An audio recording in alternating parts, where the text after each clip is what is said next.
begin with a meditation.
Welcome everybody to the third out of 4 classes in the Deconstructing Sensory Experience and Nondual Meditation course.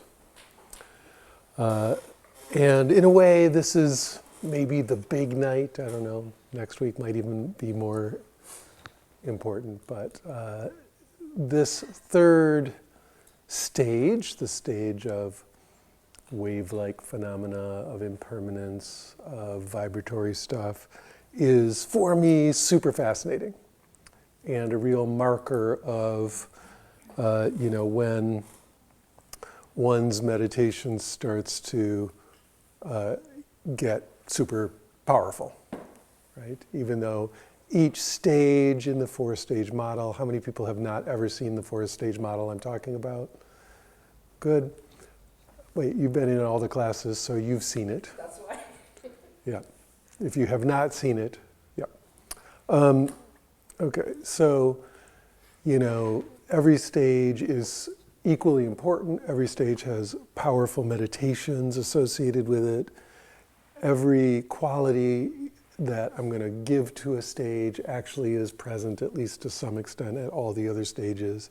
So, it's a gradient, and these are just ways of understanding your meditation. They're not like some kind of map of reality. But that said, this is a really super fun, interesting, powerful, beautiful, ultra-transformative stage, right? So remember our beginning apple. Don't you long for the days when it was just an apple, way back when? The first night of class when we just had this beautiful Pink Lady apple, whatever. That's the brand I'm buying the most these days. You guys all know apples are clones, right? So we're always just eating the same apple clone.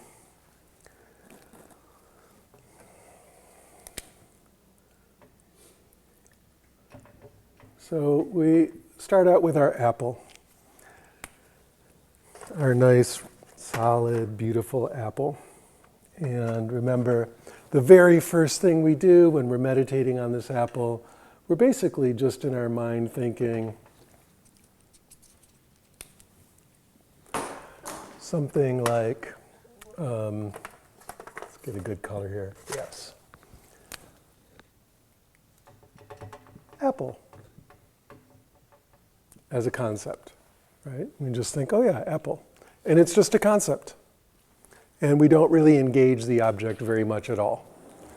Instead, we just engage the idea of the object, and that turns out to be really, really efficient, right? But also super boring. Very hard way to meditate, except if we do the practice that we did on the first night of, what do we call it? Analytical meditation, right? Really getting into thinking about something analytically. It can be powerful. But for the most part, stage one, we're just thinking apple. Then when we start to learn to do vipassana more completely, we're like, oh, the shape of the leaf, the sound of the leaf in the wind, the smell of the apple overall, the feeling of the apple in the hand, the weight of it, the size of it, with your eyes closed, how your fingers feel on it, the texture. If you bite into it, the squirting, apple juice, the sugar, all that. It's amazing, right? And so instead of apple, at stage two, we have this exquisite, rich, deep, massively multifarious experience of a phenomena, right? All kinds of amazing qualities, and that's what we're really drilling into in stage two, right? Getting into the phenomena in all its richness and glory. Stage three, however, is something very different. Even though none of these stages are broken off from each other, they're a continuum, it's one long rainbow of experiences from top to bottom.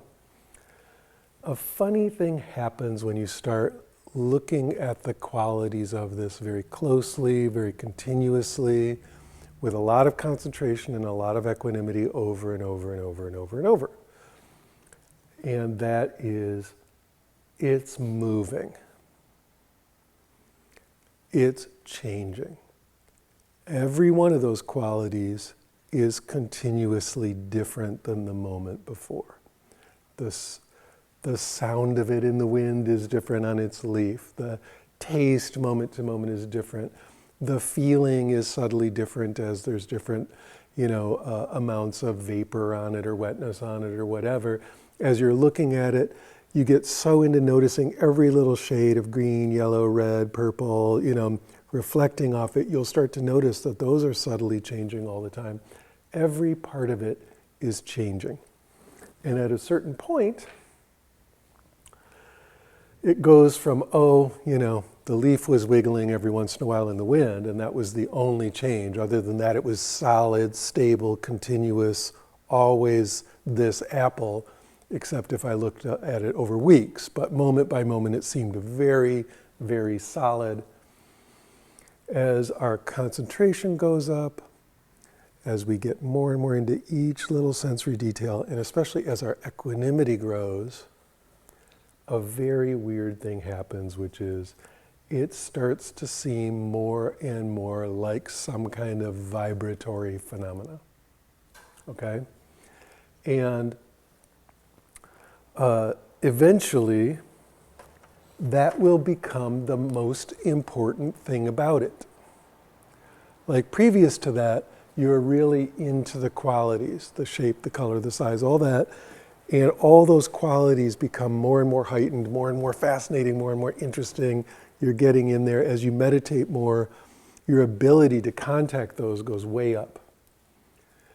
And so there's a lot of things about it, a whole list of qualities, right? So even though you're not doing it in language necessarily, there's like, a whole list of different qualities about this sensory experience called apple, right? So there's tons of these things. And it just goes on and on.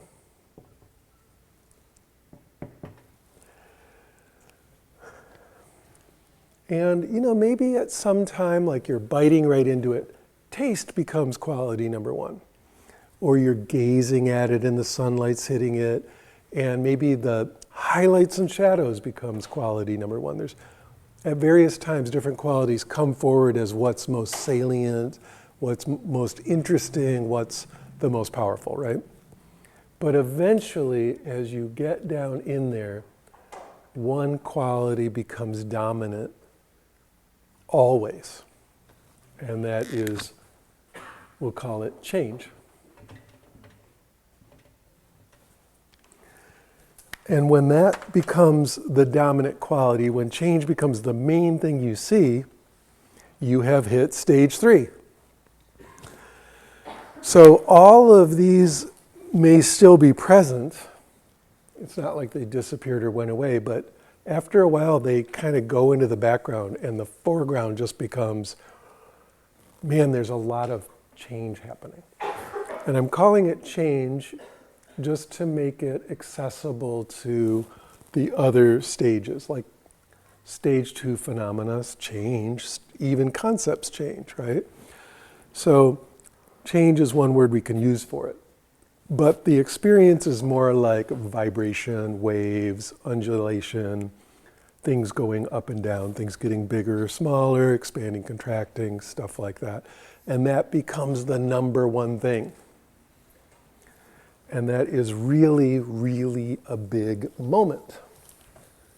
Even if you slowly glide into it over a long period of time, eventually you'll start having this experience where, man, everything I contact, like let's say body sensations, I'm sitting there contacting feelings in my body, feelings of bones, feeling of muscle, all this, bones and meat kind of stuff. And I got into the qualities, and the more I watched it, the more it was I noticed the breathing is breathing, and there's, heartbeat, there's various kinds of change.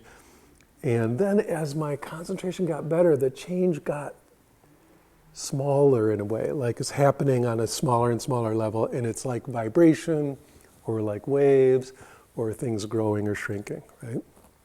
And after a while, that became the main thing that was going on, right? That's what happens when we get our concentration up and our equanimity up. The sensory clarity under that condition can become so extreme that you see this kind of continuous change that we're going to call, waves or vibration or change. And that is a big deal. That is life-changing. That is tremendously important. Now, normally in standard, everyday Theravada Buddhism, there's a word for this. Anybody tell me what that is? Yes. What's the word? Anicca. Never to be pronounced anicca, that is anicca, so that's in the Pali language. In Sanskrit, it's anitya.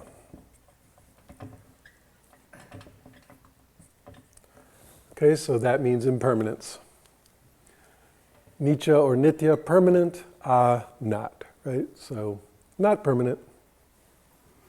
And it's kind of funny, we have this big idea of impermanence as kind of a philosophical concept, right? It's Buddhist philosophy. Oh, and it seems so stupid on some level, like childishly obvious. Yep, everything changes. That's their big truth. Everything changes. Like, so what?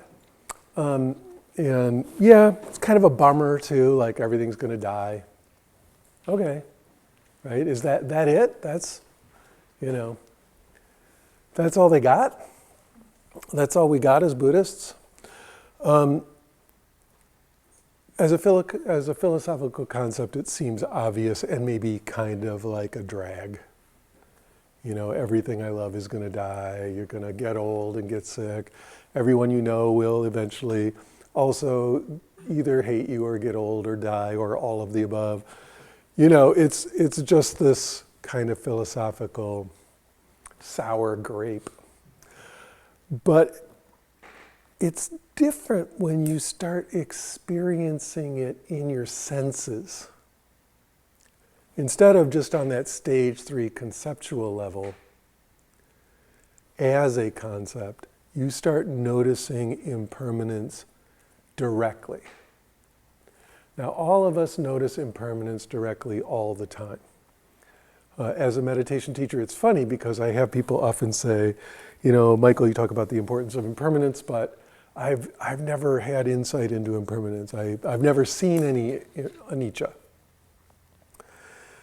And, it's funny because, like we're talking about anicca, the Buddha said, like in Buddhist philosophy, anicca is like atoms or particles or something. It is literally in everything. So it's the most ubiquitous thing in the universe. It is part of every experience. So it's impossible that you've never seen it. In fact, it's all you've ever seen. But that's how I know. It's like, oh, they're thinking about it as this special thing. Whereas I will now demonstrate some impermanence. Observe this hand. Did you get that? I'll do it with this one now. Right? It's changing, it's moving, it's in a different position. Stuff is different moment by moment. That's impermanence.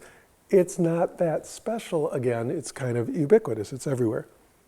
But when you start to notice it way deep down inside your senses, as part of every particular experience, and then eventually as the main part of every experience in your senses, it stops being trivial like that and starts being a big fucking deal.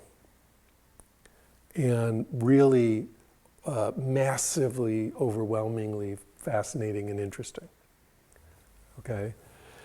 And it's just a slow ride into noticing, you might just, for example, be outside and notice the wind moving through the trees. But instead of being about, the color of the tree, the shape, the size, getting into all the phenomena in that stage 2 kind of way, like sort of basking in the beauty or the fragrance of the flowers on the tree or the sound of the rustling leaves and the birds and the branches and stuff.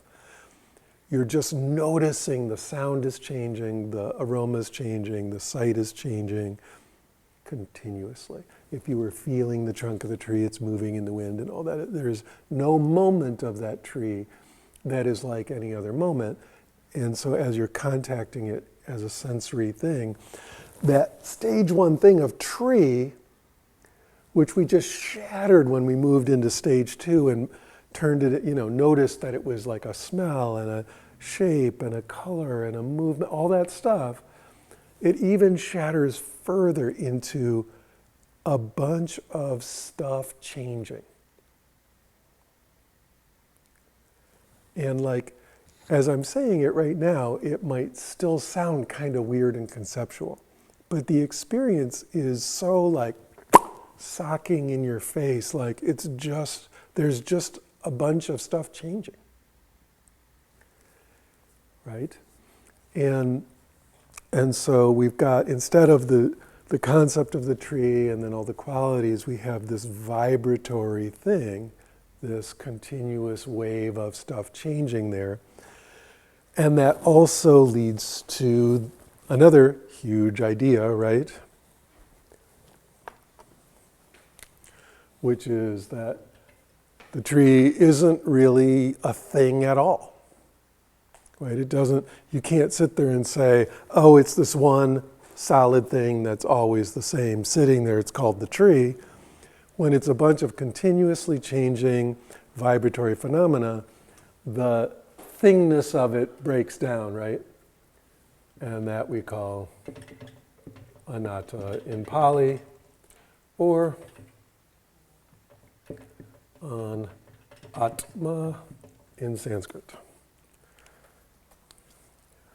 which is usually translated as no self, or not a self, but in this way of looking at it, we would say not a thing. So our minds are continuously doing this fascinating process of taking a bunch of changing phenomena and kind of lumping them together and saying that's a thing. And then there's some other changing phenomena over here, and that's a different thing. And then at that stage too, it's changing phenomena, but it's still like a thing.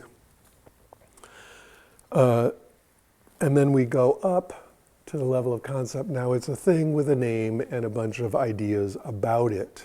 We're way away from that level of just vibrating, changing experience.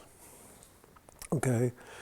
And so not only do we get this thing of like, I'm going to attempt to draw this very difficult to depict idea.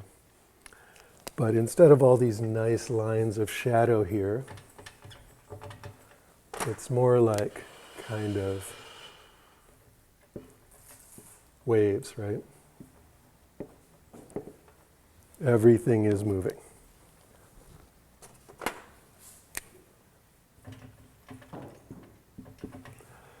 And then also because it's all continuously changing, and one of the ways that you can experience it is as waves, but also you can experience it as a bunch of vibrating dots, like an old TV screen, like pixels going on and off. Sometimes it's more like this. Like the thing that you were calling an apple is a bunch of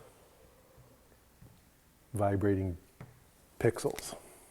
All of that is change, just at different scales. Okay? And so, at first, that's just trippy. Like, oh, it's like trails or something. I remember that. But eventually, it becomes all you can see about it. You try to feel a body sensation. At first, oh yeah, there's the feeling of my diaphragm, and then it just dissolves into vibration. Little tingly dots or waves of stuff, or just, and again, that sounds really special or something, but it's just weird. It's just what's there if you're looking carefully. And you realize that what's been happening your whole life is that your mind is kind of like blurring that into a thing, because that's a much better way to sort of like deal with stuff. It's much easier if you want to eat an apple to think of it as an object, a solid object with definite, parameters and measurements and stuff that you're cutting with a knife and putting in your mouth. And so your mind does that on purpose for very good reasons. But if you pay close attention, at least in terms of experience, very important phrase there, at least in terms of subjective experience, there isn't an apple there. There's just a bunch of changing phenomena or vibratory stuff. Okay? This is stage 3, wave vibration. And again, this isn't some kind of theory. This is just meditation experience. Anyone who pays close enough attention to what's going on will notice this eventually. And then a little while later, it becomes the only thing they're noticing.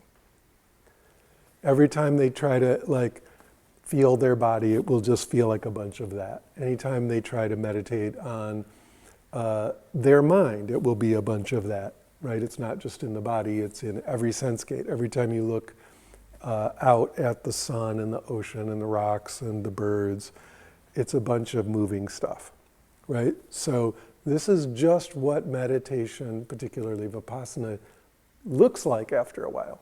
And it's how you know you're getting it. Right? Eventually it starts to do that.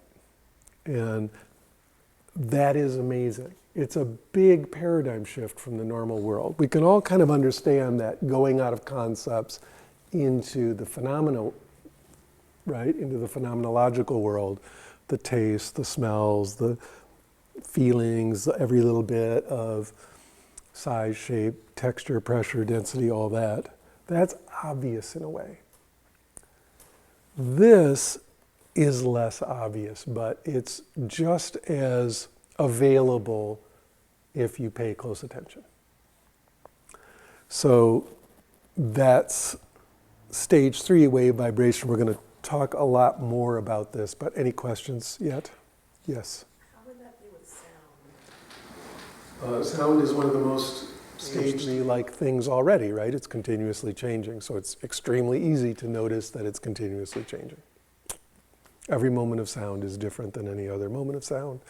Language, you can only understand language because it's different moment to moment. You know, there was a consonant after that vowel and then a different vowel after that consonant, and they changed over time, and that's how you even knew it wasn't just squawking, right? It's continuously very vibratory. You were kind of talking about like sort of like a resolution. Yeah, so you listen even more closely to the arc of that consonant from the moment it starts to bangs off the teeth and lips, and then it wobbles into shape, and then, you know, like that. So everything can be examined in this way. Yes? I totally get that. Totally cool. Yeah. Total getting. I think I totally get it. I've experienced this in a meditation from you, with you. But I don't quite understand why, if I like look at this, for instance, it starts moving, like why would that be? How is that possible?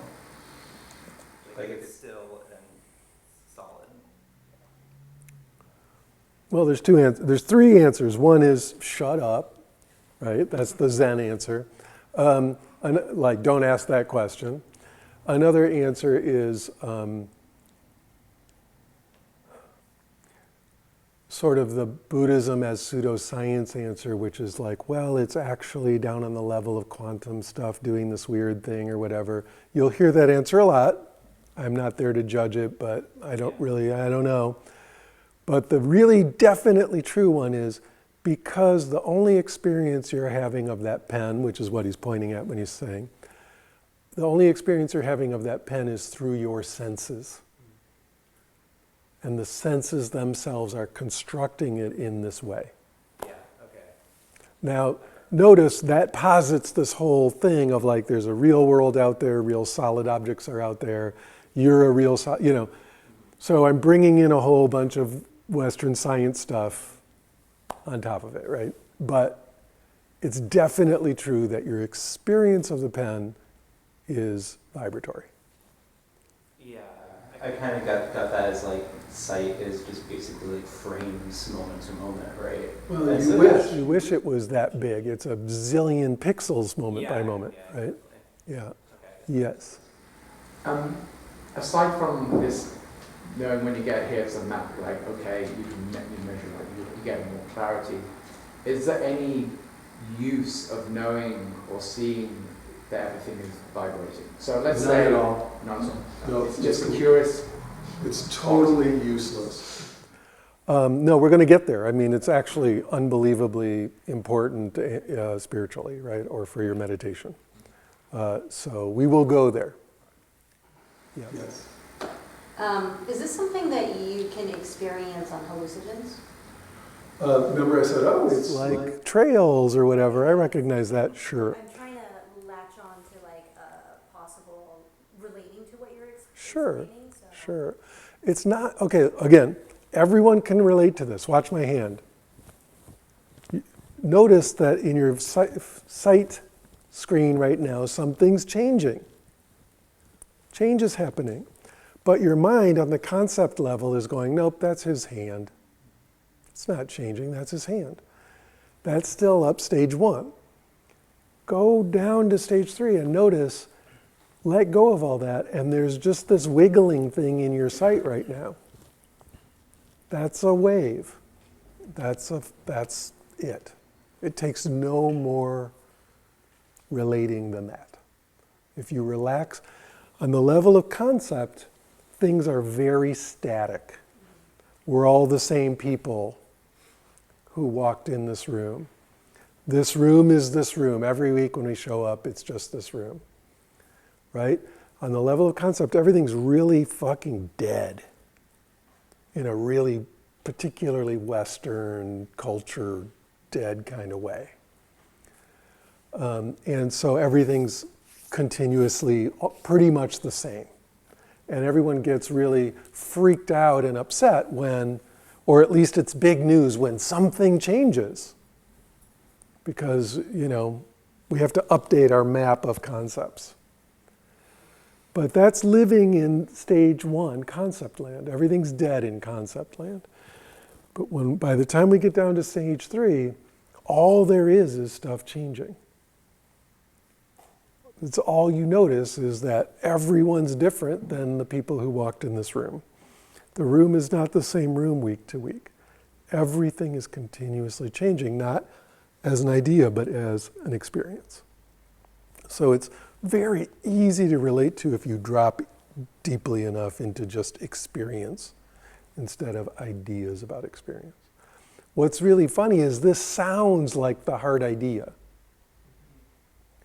But really, it's that whole concept level you had to work your whole life to get, because that's the hard idea, whereas any child can just notice that stuff is changing all the time. Right? It's just interesting stuff moving around. And you have to kind of get that beaten out of you by our culture until we're like, yeah, it's not interesting at all. Everything's just the same stuff over and over, right?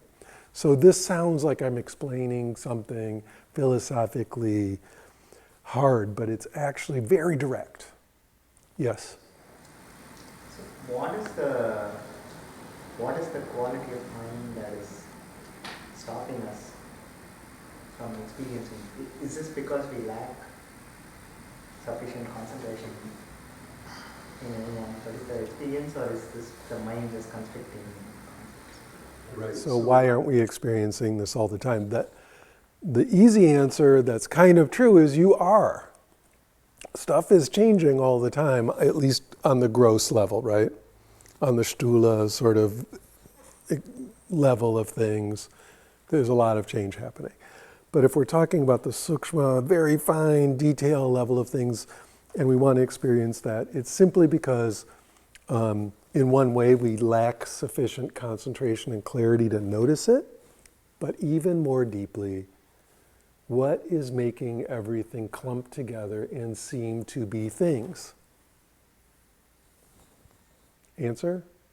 Are you trying to answer the question, or are you trying to ask a different one? I mean, it's kind of related to that. Well, just why is it clumping together in our experience? I'm not asking physics. I'm asking inside a human experience. Why does the apple not seem like a bunch of vibratory waves?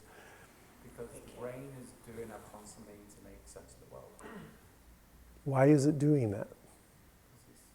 Efficient. That's what I keep saying, but there's I think that we're some. we think what? We want to think that we are also some. Why? Fear. Fear. The word I'm looking for is grasping, clinging. What, again, if I wrote it up on the board, would be tanha, right? That wanting, that core thing that Buddhism wants you to get over, right? This is the first noble, in the list of noble truths. Suffering is caused by this, they call it desire, but it's actually the grabbing, constriction, clinging thing. So we don't want stuff to change, we don't want stuff to go away or be different, And we want it to be certain stuff and we want it to be reliable, so we try to make it into a solid thing so it will be reliable. And if you want to know the deepest reason why life can suck, it's that. You keep trying to make it into these clumped together things that will stay still, and that's not what they are. And you can never make it do that. And so it's like one of those old paradoxes, like trying to hold the wind in your hand or water in a basket or whatever. You're trying to hold all this vibratory impermanence clumped together into stuff. And that need for that to clump together is called tanha, right? Or grasping, clinging, desire, whatever. And the relinquishing of that is called equanimity, right? If we have sufficient equanimity, not only just concentration, not only just sensory clarity, but we can allow things to be what they are, they will start to demonstrate their impermanent non-objectness, right? It's impermanence and no self. So, and what's the third thing in that list? Impermanence, no self, dukkha, right? Suffering or insufficiency or whatever word you want to use for dukkha. Really, dukkha is paired with the word sukha. Sukha is happiness, dukkha is just unhappiness, right? It's a pretty obvious word in a way. But what they mean is it falls apart. Everything falls apart. And so it's got this quality of like, you want it to stay together and it keeps falling apart. And so that thing of wanting it to stay together is what's at the very core driving you crazy, bugging you day by day by day by day. And what's the absolutely main thing we want to hang together? It's not just chocolate cake. It's not just, I want to have a youthful complexion forever or whatever. It is me. The sense of being me. I want that to be the same forever and be immortal and completely reliable. And, to get even weirder, to even be a thing at all. But it's not. It's a vibrant, it's not that it's not there. There is stuff going on there. There's feelings happening, there's thoughts happening, so it's not, if people say there's not a self, there is, it's an illusion that there is a self. That's not exactly right. There's an experience there of something, but it doesn't add up to like an entity, a being that's living in there that's immortal. So just like the apple really is, being red and tasting sugary and sounding nice when the wind goes through its leaf and stuff. It's not like that experience doesn't occur, but it doesn't add up to a thing, a permanent thing that is the apple. And if we had a, Star Trek nano disassembler thing, we could take it apart into its components. And even though we had every single atom, every single quark that made up that apple, there would be no more apple there. Right? So it's that idea. So did your question get handled there yet? All right, so let's do a meditation on this right now. Remember, just for the record, what I'm talking about can take place in any sense gate. This can be in smell, in taste, in thinking, anywhere. Okay? So what we're going to do for this meditation is notice things changing. That's it. And I want you to, we're going to do vipassana here with a label, right? So every time you notice something changing, I want you to use the label change.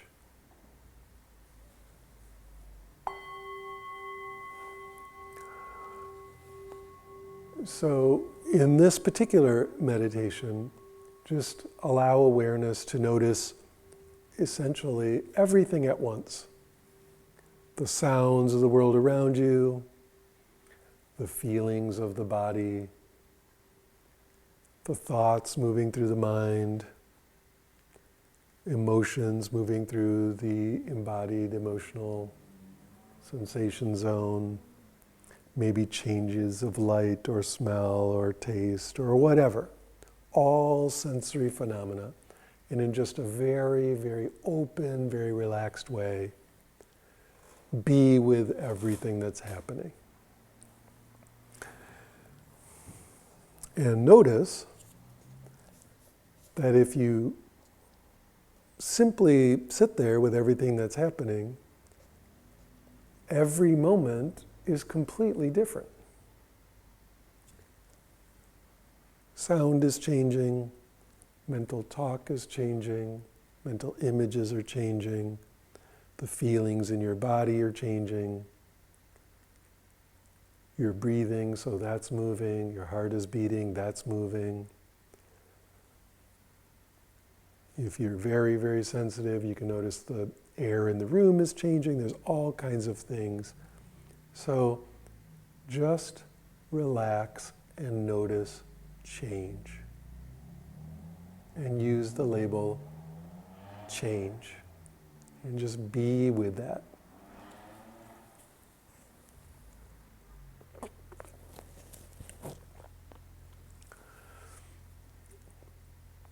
The way I've described it here, it doesn't have to be hyper-concentrated or micro-phenomenology or anything. This is just normal level, everything changing.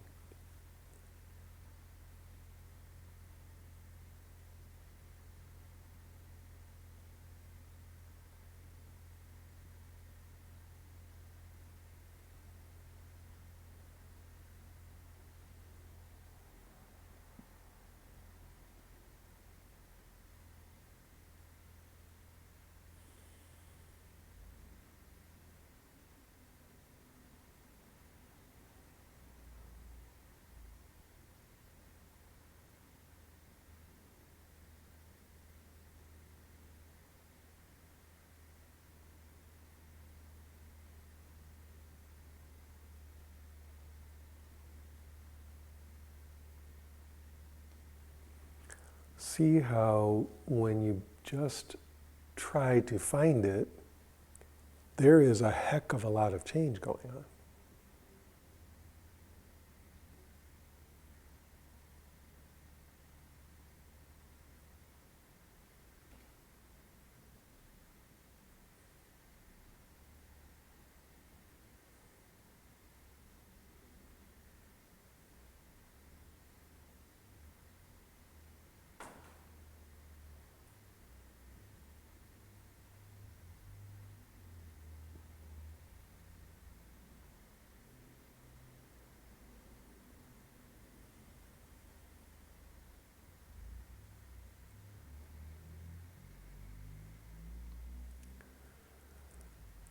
Now pick a sense gate, but I would say probably either external sound or maybe your body. If it's external sound, just notice that it is super changing. Every sound is filled with a zillion little pops and clicks and wiggles and stuff, so that it's actually changing continuously at a very fine level, ubiquitously. Or in your body, you may notice, for example, buzziness, tingliness, champagne bubble stuff, waves, things expanding, contracting, stuff like that. If that's more interesting, zero in on that.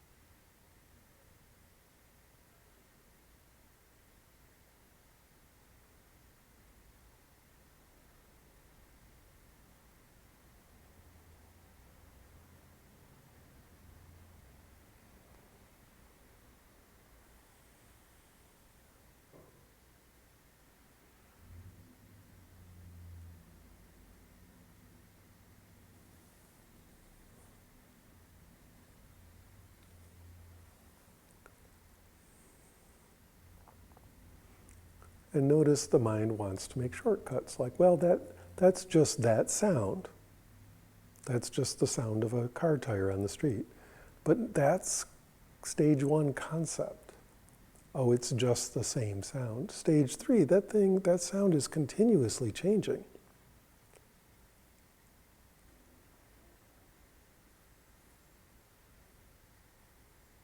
It's your mind that's trying to get it all to sit still, whereas what's really happening is it's wildly dancing.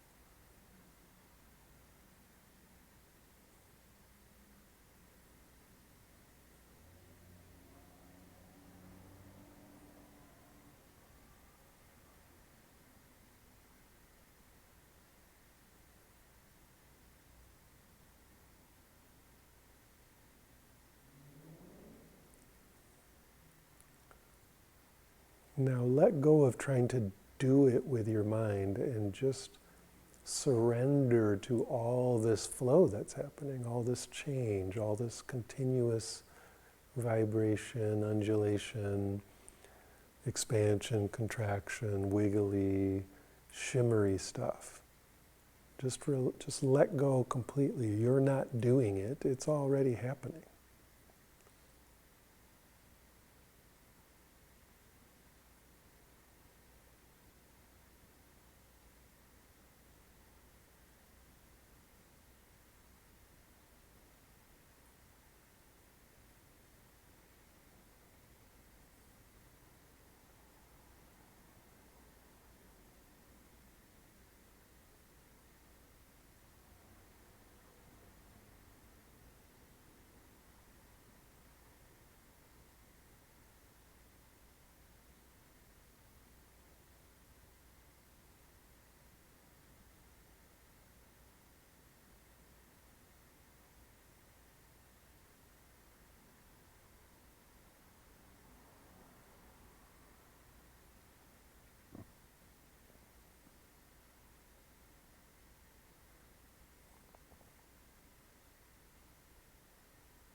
And then even the meditation changes by ending, right? So there's this kind of continuous change going on in any particular sense gate or in all of the sense gates. So who cares? Like, why should I care? Right? Why is this important? Well, as I said, it shows you this is where we're getting down in our meditation to like what Buddhism is about. Why they thought it was interesting to meditate in the first place. Right? Because we get into Four Noble Truths territory, right? There's suffering, and the suffering is caused by what? This clinging, grasping, trying to make things, trying to hang on to stuff. And if we can stop trying to hang on to stuff, then that feeling of suffering goes away, right? And how do we stop trying to hang on to stuff? Well, one way is to keep noticing that, to put it in kind of a funny way, stuff isn't stuff. You think it's an apple, but the more you look at it, it's just this changing vibratory thing that wasn't a thing to begin with, and that you certainly can't hang on to in any ongoing way. And even the hand that wants to hang on to it is changing continuously. And even the thing that thinks it's a person that wants an apple is vibrating fields of just changing stuff, right? And you notice this directly. Not as an idea, not as a religious concept, not as something you learn in like catechism school or something, but that you notice in your own meditation. And at first, it's just like what we just did. Hey, the sound outside is moving, or my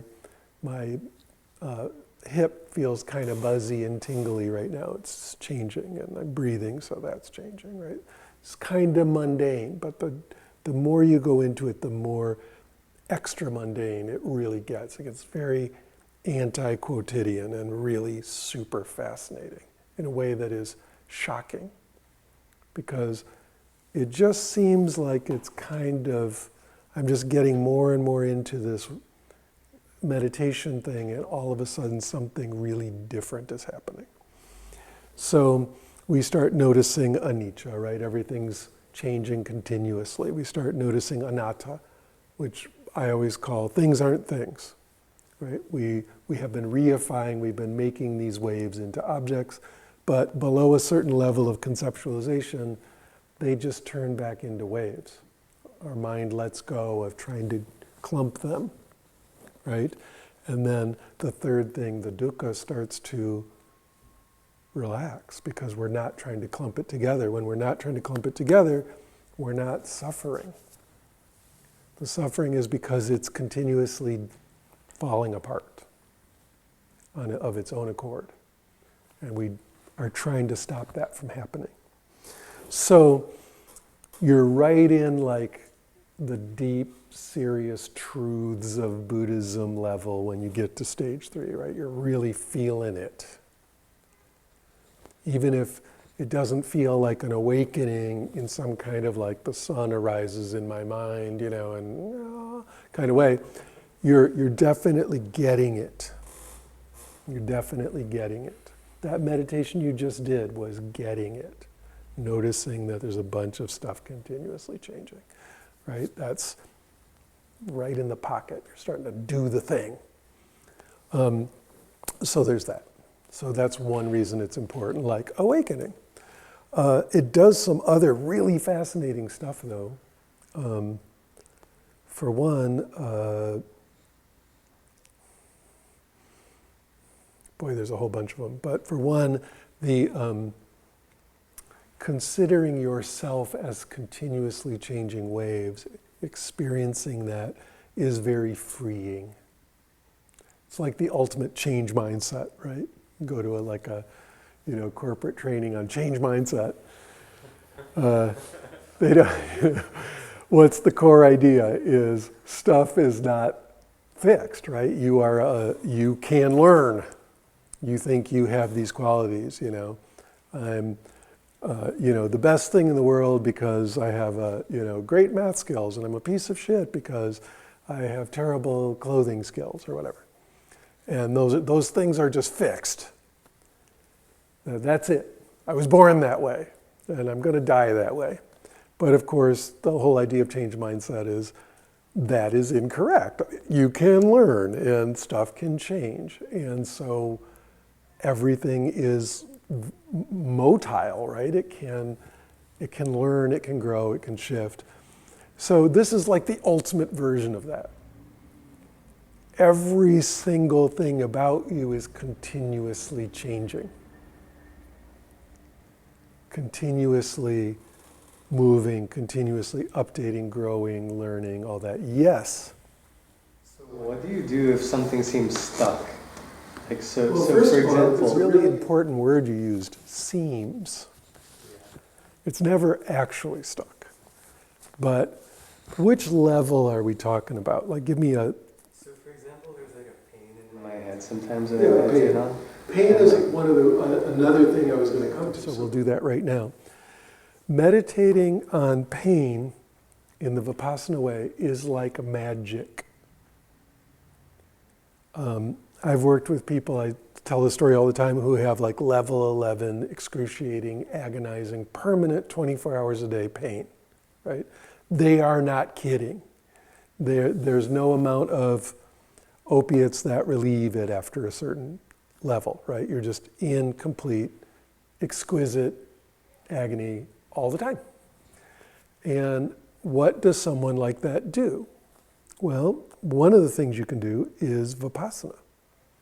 Because let's say, it's usually something like super sciatica, where your whole spine, your spine and your leg, all the way down to your foot, is just exploding with agony.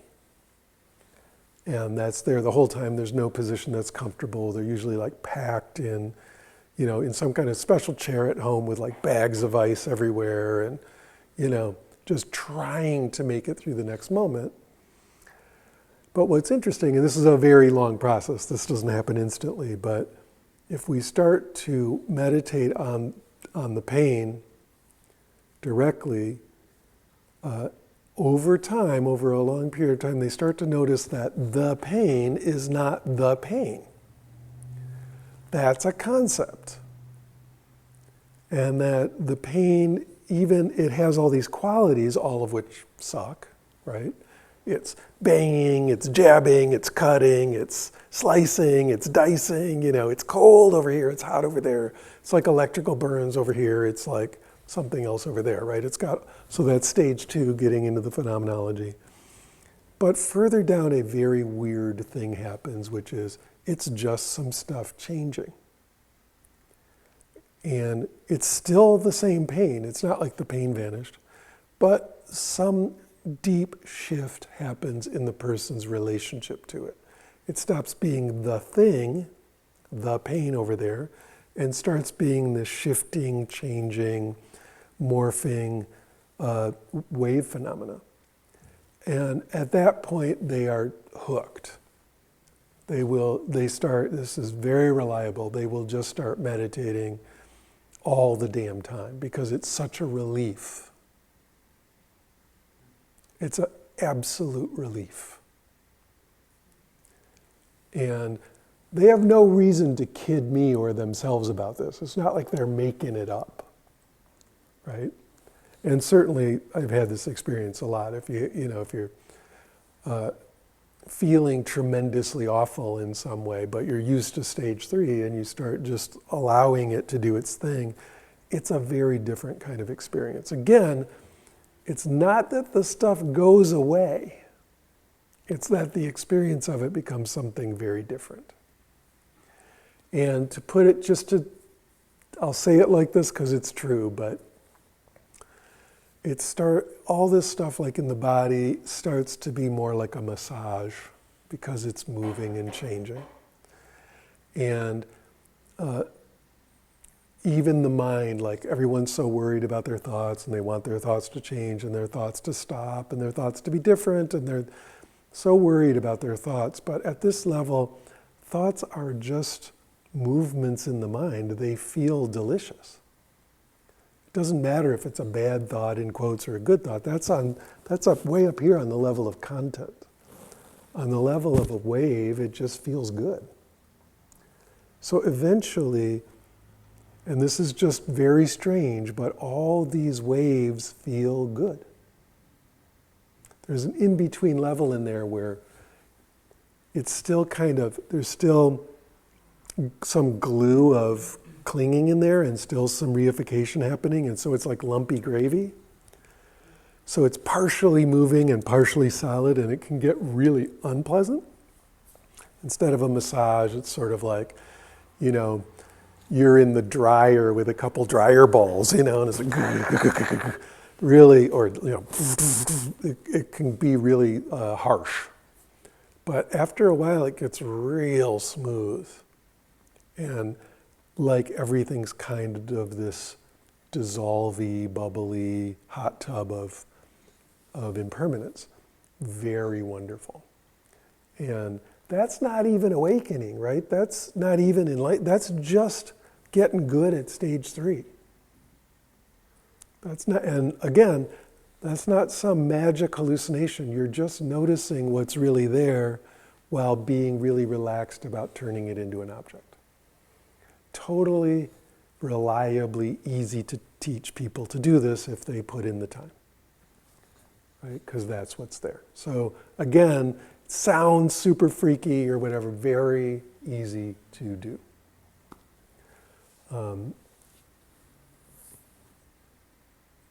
Yeah, questions?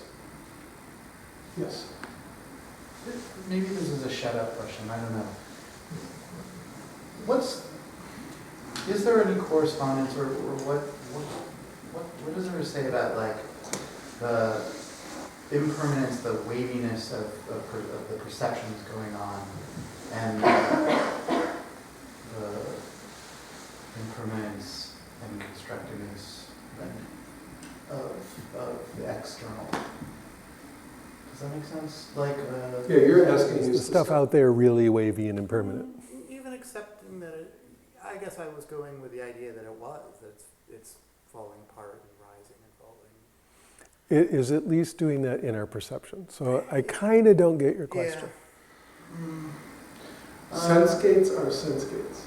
It doesn't matter which one it is. Yeah. External sight, it's doing the same thing. Mm-hmm. We just tend to think of that as like more solid.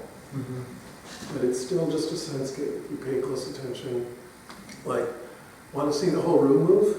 Move your eyes from left to right. And then quit pretending that the room stays still.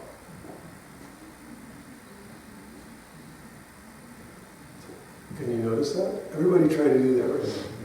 Move your eyes from left to right. Now notice you're doing this thing, you're going, okay, the room is staying still and my eyes are moving.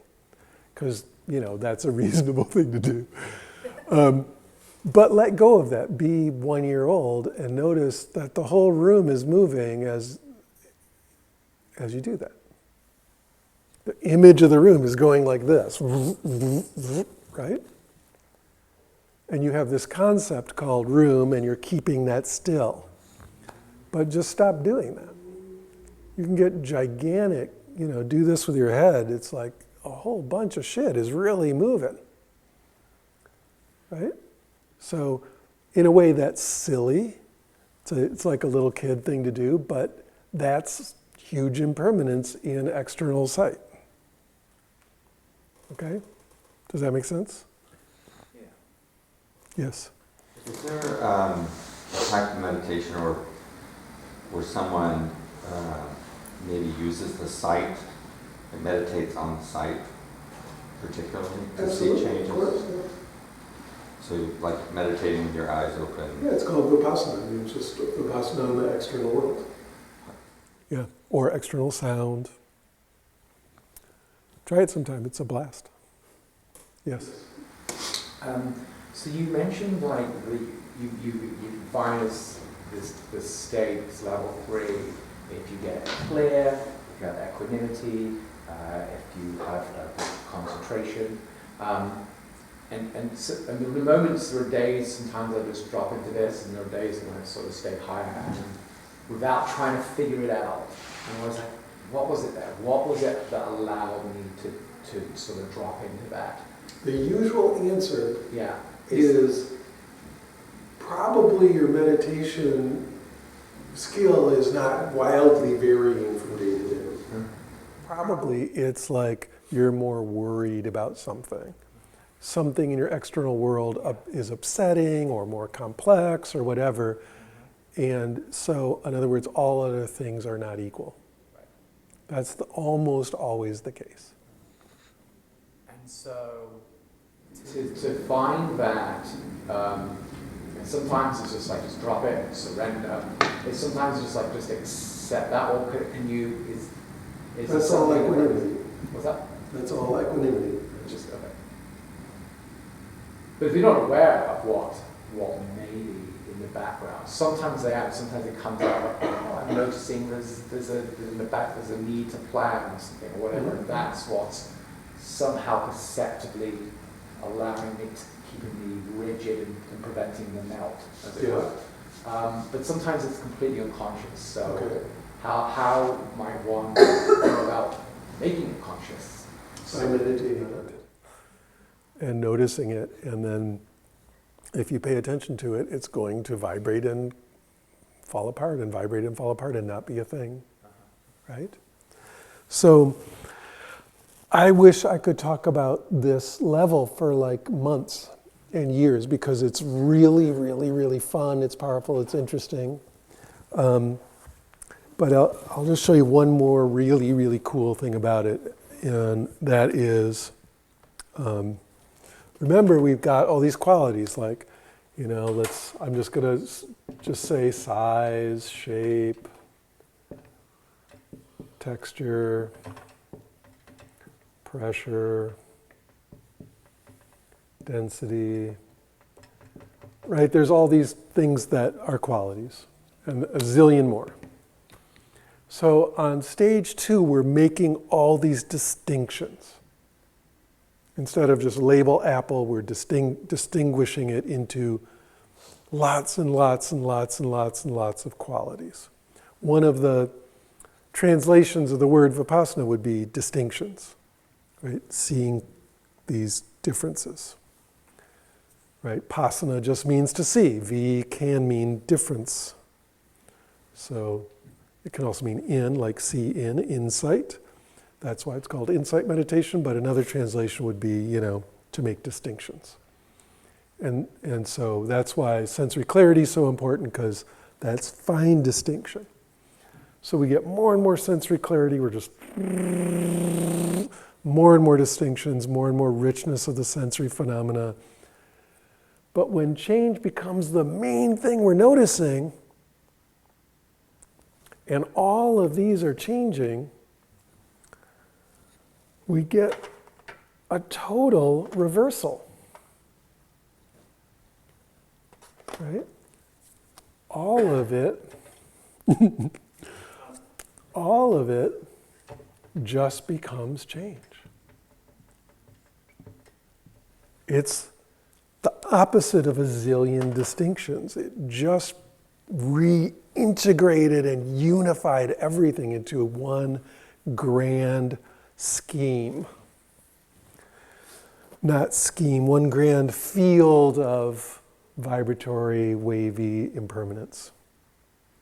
And in fact, if I'm over here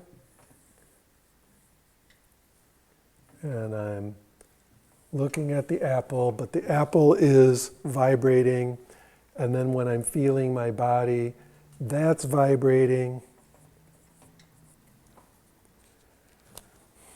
It's one thing when it's a solid apple and it's a solid nose and chin, but when it's all a bunch of vibration, where's the boundary?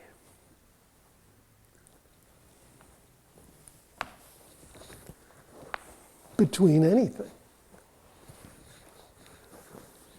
There isn't one. And so this impermanent, moving, changing, dissolving, arising thing turns out to be like the grand unifier of creation, right? Me, you, the room, a cloud, a snail, a brick. It's all vibrating phenomena. That's all interpenetrating. There's no boundary between any of that flow, any of that change. It takes being up at stage 2 or stage 1 with concepts and qualities for it to be separate. The mind at that level is splitting everything up. When we get deep into stage 3, it's not just that everything is changing, it flips, and it's that everything is change. That's all that's going on, is just this. And there's no separation. So it starts to be very obvious directly in your own experience, not as some kind of cool concept that everything is just like a bunch of ripples in a big pond. And all the ripples are just rippling together. And so it is this beautiful, unifying experience of everything, like one with everything, right? Or merging, or feeling the whole world to be one experience, even if the particulars of the experience are all different. It's not that it's gray goo, There's a kind of oneness that is sort of destructive, right? Like it removes all difference. But it's not that kind of oneness. It's oneness with tremendous difference, because everything is vibrating in its own way or whatever, but it's all interpenetratingly vibrating. So I keep saying dissolving because something that happens at this level that's really odd is that because you're not holding stuff together with clinging, it keeps vanishing in experience. And then it will come back, but it came back. So is it the same thing or is it a new thing? It's very hard to tell in a way. Our minds will say, oh, that's just, the sound cutting in and out, but I know that that's an engine making that sound, so it's the same sound. But notice how, in a weird way, ridiculous that is. It's not the same sound, it's a continuously changing thing that when it goes away, and when it comes back, it's a new sound. So even something going, we tend to think of that as one sound, but it's a bunch of individual arisings and passings and arisings and passings. And when we stop holding on to that idea that it's one thing, we start noticing stuff vanishing a lot. So let's do another brief meditation. This is, my main teacher, Shinzen. This is his most famous meditation. We're not going to do it justice here. It's a glorious way of working with vipassana. We'll just do a very brief version of it, but we'll just do external sound. So just listen to sounds, and all I want you to hear is any particular sound going away. And then when that becomes really clear, you can hear the endings of sounds.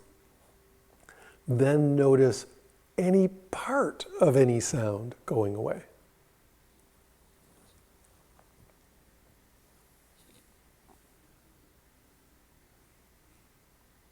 So this sentence now is going away. But each word also ends. So you're listening for that moment of ending. Bonk. The word ends. And then let go of that and listen to something else ending and something else ending. And then when you get really good at that, listen to how each little moment of the edges of the word are vanishing over and over.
again, very short.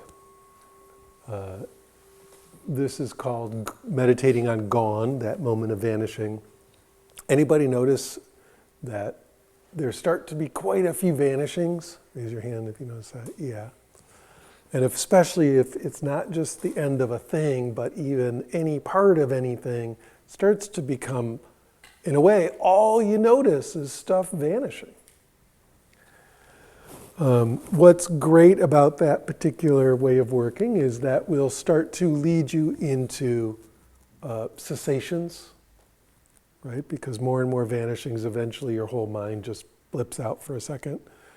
That's an awakening moment. So right there, if you did that meditation, if you do it a lot, keep doing it hour after hour, day after day, week after week, year after year, that's very awakening meditation.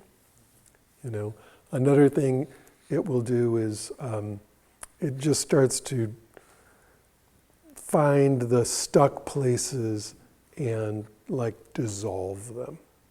Because the more you notice anything that seems stuck, eventually some little corner of it starts wiggling and then going to gone, and then the whole thing will move a little bit and it breaks up, right? This is also where people run into dark night territory, right? This is where stuff can get really unpleasant if, for example, there's stuff you really are trying to hang on to. It's fine when my pain is dissolving away, but when something I really am really stuck on keeps dissolving and I'm trying to hold, it can get very unpleasant. Or if for a person who's doing a tremendous amount of self-management to kind of keep it together and requires a tremendous amount of self-management, having the manager dissolve might be a real problem.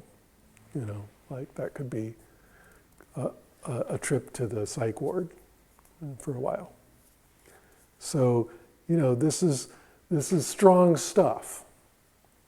And so you want to approach it like, you know, little at a time with a lot of help and a lot of compassion. And of course, it all reassembles and stuff like that. It's not a permanent thing in terms of any deleterious effects. But, you know, having your sort of control slip away suddenly can be a problem some of the time. Now, only because we have very few minutes left, I will just blast through that point and say, stage 3 inevitably leads to stage 4.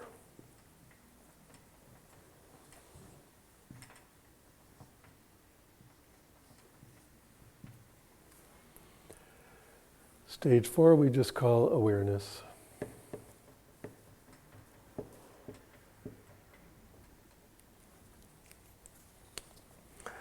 And at stage 4 we notice that even when all these phenomena dissolve and disappear and go to gone, there is still awareness of it going to gone. And when things pop back into experience, there's an experience they're popping back into. But even if the sense of being a self, even if the whole construction of being an observer goes to gone, there's still some awareness happening. Something noticed that go to gone. And so eventually, you can think of it of another way.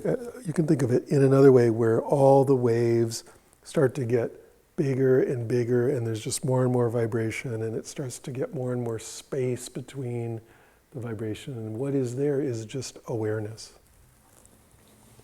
Okay?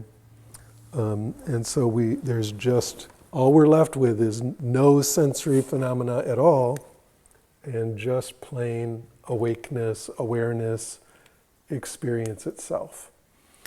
And I'll just put this in here tonight for you guys, just special, and also a special part of that can be cessation, where even the awareness blinks out. So we're going to talk quite a bit more about that next week, but that's what stage 3 inevitably leads to. If all sensory phenomena are all just vibrating and disappearing and then frothing back up out of nothing, and that's everything is doing that, what is noticing all that? Is just awareness itself. And in terms of experience, awareness is always there. Otherwise, it's not experience. So this is kind of the final stop in this direction. We keep drilling down, drilling down, drilling down. We notice that all experience is impermanent and it's not made of things, and we're trying to hold it together, and even then eventually even the whole idea of a person who's trying to hold anything together is vibrating, and then that falls apart.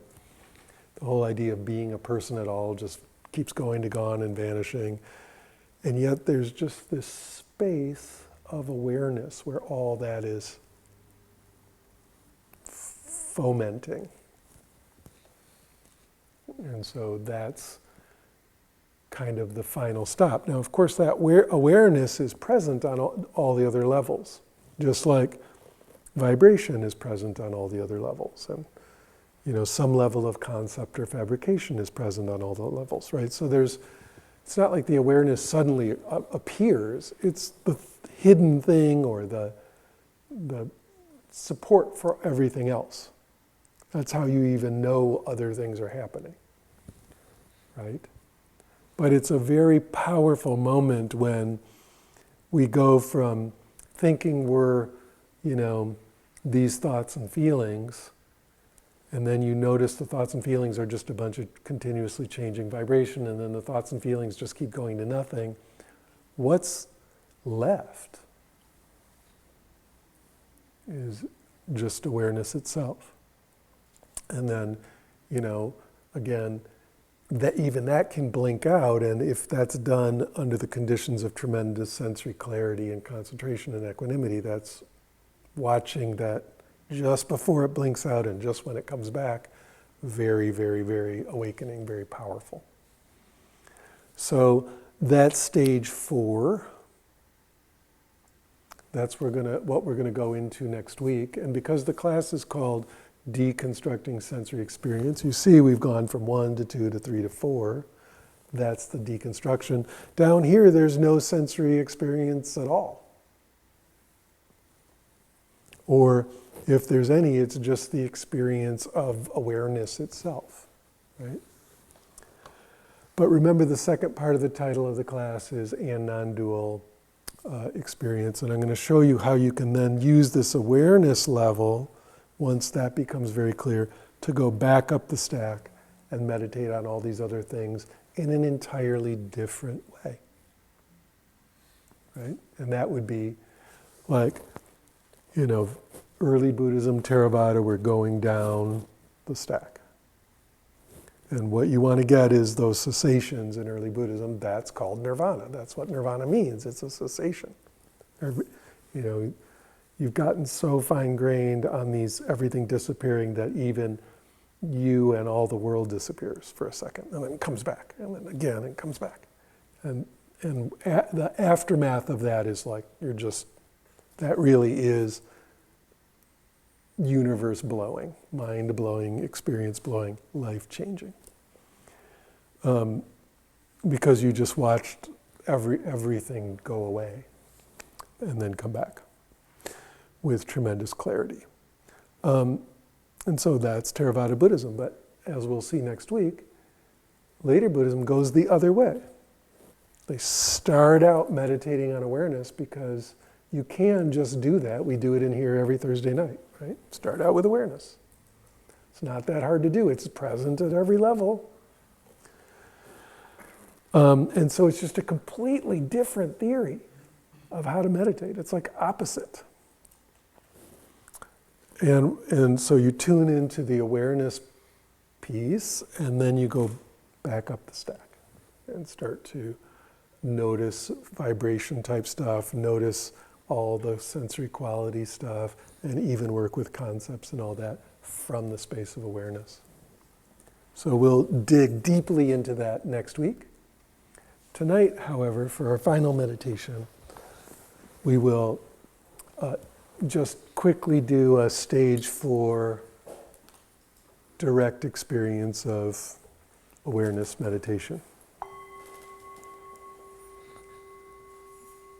So again, we do this most Thursday nights in here, so if you've done that before, you'll be very used to this. We've only got 2 or 3 minutes here, so I just want you to notice that part of experience that is boundaryless. There's no boundary at all. There's no sides to it, no back to it, no front to it, no top or bottom. It's timeless. You can't remember when it started. You don't know when it will end. It's just timeless. It seems to have always been there.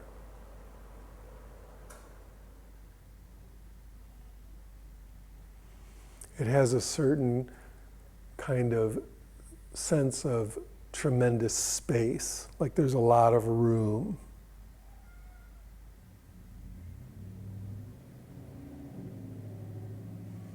Thoughts may be arising inside it, but it's not a thought. Mental pictures may be arising inside it, but it's not a mental picture. Body sensations, emotions may be arising within it, but it's not any of those. In fact, as we just saw, it's not any experience at all. It's just the awakeness.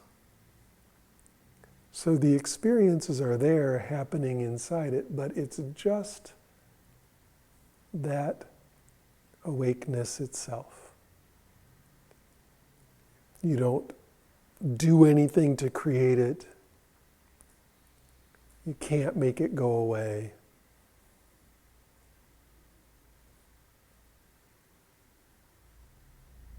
Even the experience of being a you with a body and a mind and a name and a history and all that is just some stuff in awareness.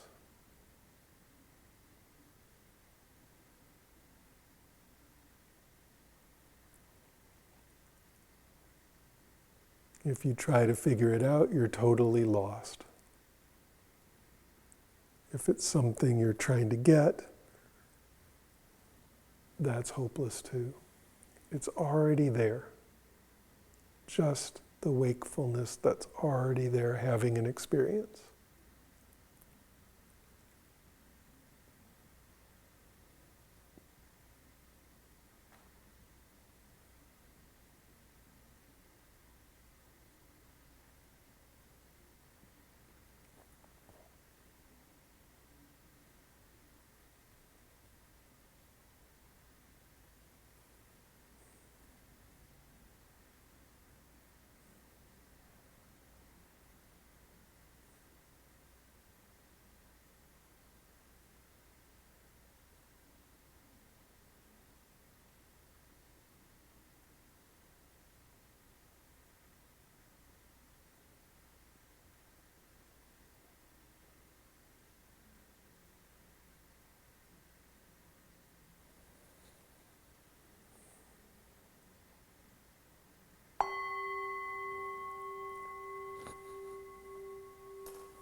Good. So thanks for coming, everybody. That's what we will dig into deeply next week. Deeply for 90 minutes. I believe we have some SFDC announcements. So Ray will deliver those. Hello, Sangha. Hello, Internet Sangha. Michael, thank you so much for helping us dissolve tonight. Yes. And to pixelate. I'm glad we've all reassembled. You guys have heard our shtick. You've heard our messages. We're a collective. We're all volunteer-led. We run on donations. You've heard a little bit about our finances. We've been very transparent about that. Tonight I have a little bit of a different message, which is one of how being as part of a collective, we share the load of keeping the place open. And that really matters in terms of your financial donations, but it also matters in terms of the spirit that you bring to this and any time you're willing to give us. So one of the things we've started to look at and one of the things we've started to experience is keeping the doors open and keeping the lights on. Yeah, it takes us writing a check, but it also takes people like having locks to unlock the door and people to turn the lights on and people to keep the streaming running. So if you have time on the weekends or you have time in the evenings and you're here, sign up to be a volunteer. We could really use your help. We could really use everyone's collective effort to kind of share the load so that it doesn't fall disproportionately on any one of us. So keep that in mind. You can sign up online. If you're out there joining us through streaming and you're local to the area, contact sfdharmacollective@gmail.com. Let us know if you can lend us a little bit of time to help volunteer host with us. We have great classes. Check us out online. Donate so that we can write those checks and keep the bills paid. Cash, Venmo, PayPal, and we'll see you next week. We'll see you here Thursday where you get a chance to practice all these great things. So thank you. Thank you. Thank you. Have you watched the Lord of the Rings quite a bit? Yes, why? Share the load. Someone's giving to you guys. Just let me take the ring just for a minute. All right, thanks everybody. And remember, next week we will do a bunch of this stuff, but also we'll do it tomorrow night. Just the stage 4 mainly, but also going up the stack a bit. So that will be fun. Tomorrow or Thursday? Sorry, tomorrow night is Thursday, as far as I'm concerned. Yeah, Thursday night, thank you. And then we'll be back next Tuesday to knock it out of the park with stage 4. All right, so see you again. Thanks.